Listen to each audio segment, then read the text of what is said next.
Salutations et merci de regarder cette vidéo. Après avoir vu ensemble ce qu'est un acte dans une pièce de théâtre, attardons-nous maintenant sur la notion de scène et ça va pas être de la tarte.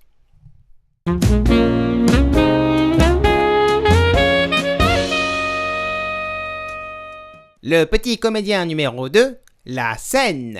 La notion de scène a plusieurs sens. Tout d'abord, si on remonte dans le passé chez nos amis grecs, encore eux, la scène, appelée skéné, et oui je suis 10e dan en langue salakis, servait à la fois de coulisses mais aussi à entreposer les éléments du décor. Une autre notion que l'on peut évoquer, c'est que la scène peut être définie comme l'espace de jeu avec la mort-scène par rapport à la salle où se tient le public. L'image que vous êtes en train de regarder vous définit très bien sur le plan technique ce qu'est une scène. Vous pouvez retrouver tous les détails dans la description de la vidéo. Dans le jargon du théâtre, on peut aussi appeler une scène un plateau. Et hop.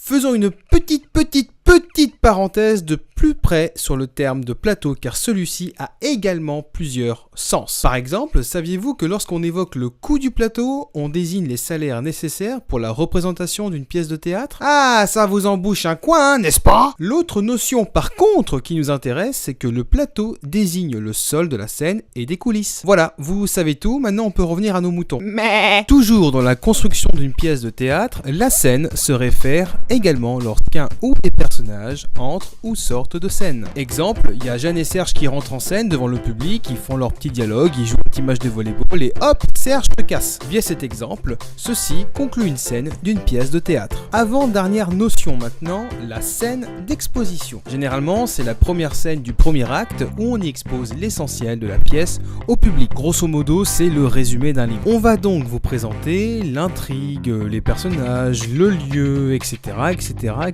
Mais il peut arriver qu'il y ait des exceptions, comme dans l'Avare ou Don Juan de Molière, où la scène d'exposition se passe sur les deux premières scènes. Ou encore dans Caligula d'Albert Camus, où ce sont toutes les scènes de l'acte 1 qui sont des scènes d'exposition. Et comment ne pas terminer cette vidéo sans vous parler de la notion de scène à l'italienne, que nous allons légèrement aborder. Au niveau de ses caractéristiques, le public se retrouve à plusieurs niveaux par rapport à la salle, avec un orchestre, une corbeille, balcon ou encore une galerie. D'un point de vue technique, on retrouve la cage de scène qui est un espace pour recevoir différents appareils qui produiront des effets à la fois spéciaux ou décoratifs pour une meilleure mise en scène. Mais cela sera approfondi dans une prochaine vidéo. Merci d'avoir regardé cette nouvelle vidéo. Alors effectivement, c'était une notion qui était assez compliquée à expliquer. J'espère que j'ai été le plus clair possible. N'hésitez pas à donner votre avis sur les différents réseaux sociaux. Et je vous dis à très vite.